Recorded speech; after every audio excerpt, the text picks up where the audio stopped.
some people can naturally cook too. That don't mean everybody should eat their food. That's true. You know, presentation is very important, and I think that everything about a piece of art is important.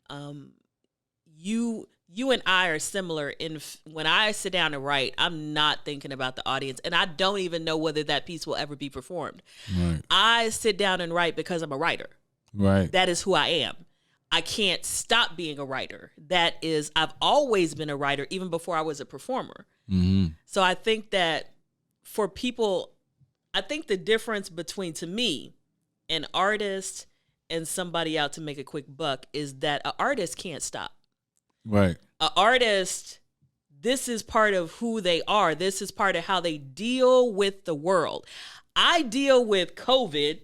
I deal with people losing their jobs and people marching in the streets and police brutality and all of the stuff that happens in the world by writing it down in images and feelings and thoughts and making metaphors and similes and all those things, the wordplay, because that's how I make sense of the world. Without art, I don't even know how I would cope, because I don't have even an idea of how I would cope. In fact, to be honest, there is a part of me that can't relate to people who aren't artists, because it's like, how do you cope with the world without music, without art, without drama, without dance, without something? How do you get through the day? Cocaine, and alcohol. That could be true, and that may be why I'm not really a drinker or a smoker. Yeah, okay. Sex is a great release. Yes, it does. Sex is a great release. But there's a part of me, and I think that when you meet an artist, I think that artists have a bond that other people cannot understand. I agree. Because we all know, if I see the art in you, I feel the art in you, I know you're like me. Right. I know that you cope with the world through your music, through your composing, through getting on that stage and feeling the vibe and the connection with the audience. I know something about you that I don't know about any other person walking down the street. I know you're like me.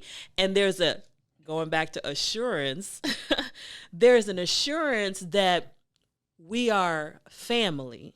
You know what I'm saying? We are one. We are about the same thing. And I think that's one thing that makes it amazing. Like when you walk into a room and there's a jam session going on and everybody is vibing off of everybody else and you just throwing in this and I'm throwing in that. It's because we all are the same.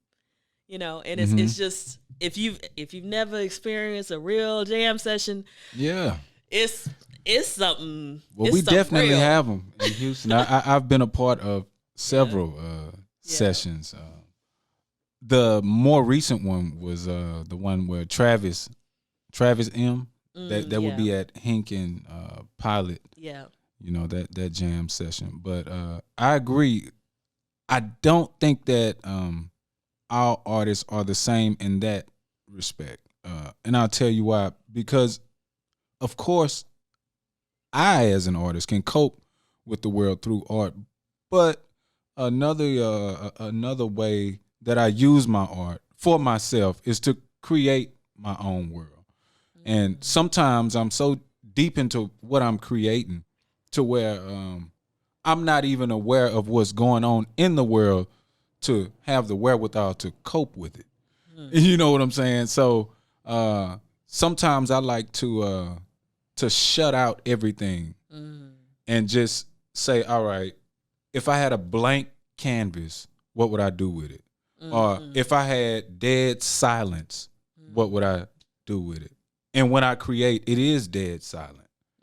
And there's not many people that have ever saw me create anything or even write a song or even been in the studio with me.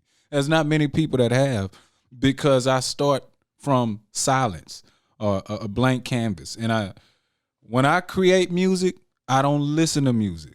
And even to this day, the more things that I listen to are podcasts, documentaries, financial stuff, stock market stuff. It's very little music because I want to make sure that when I decide to create, that the influence that I have at the end of the day is something that's coming from me. And you can't escape influences, but you can focus on what's inside to really make yourself authentic and, unlike anybody else. And so I think that over time, I've been able to develop a sound and develop a style that's unlike anybody else, I would think. And that comes from not listening to music. If you can, that comes from not listening to music and allowing my mind to explore those areas that would probably not even be open to me had I been comparing myself to other people and be like, all right, well, let me try this because this person did it. Or when I sit down, it's just anything goes. Let's see what happens kind of thing. And I can relate to that. I create from silence too. I can't even understand, like, how can somebody write with noise? Mm-hmm. Like, it's silent when I create, and I have to be able to hear my thoughts in my head.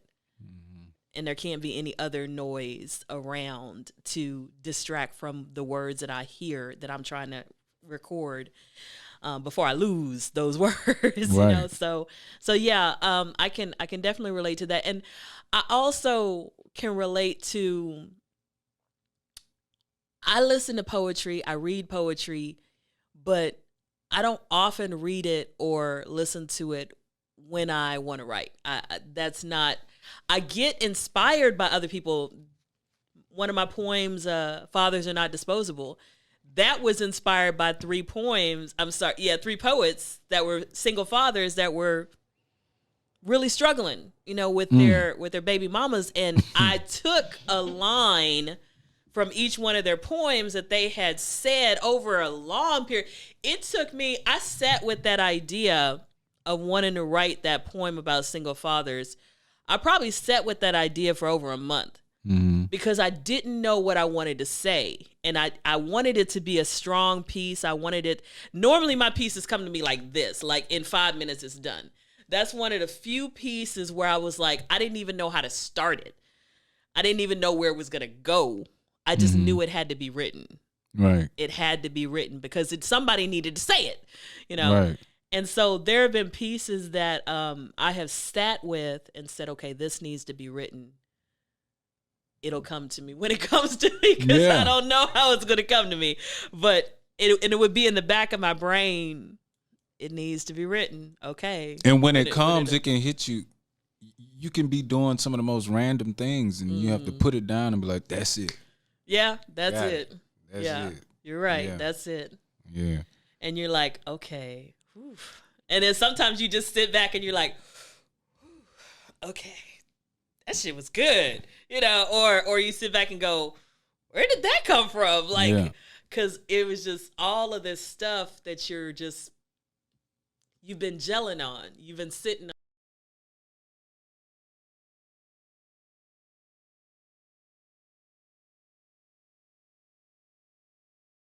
My name is Zen Ase, and I have a weekly podcast called Zennurgy, which is fuel for the mind, body, and soul. And this is the Zennurgize Your Life Goal Setting Package, Volume 1. It comes with the workbook, a journal, stickers, a bookmark, tabs, and a QR code where you can find my podcast. And inside this workbook, you're going to have 16 different principles. The first one, I'm going to show you mine, is abundance. You have a place to put pictures that inspire you of role models, also pictures of goals that you want to create, goals, journal prompts, meditations, affirmations, all kinds of things to help you focus on this principle to better your life. And like I said, there's 16 principles. So this is a $15 package that comes with all of these things I've shown you, $21 with shipping and handling, and you can get it at laughsandlyrics.com. So Zennurgize your life with me. Thank you.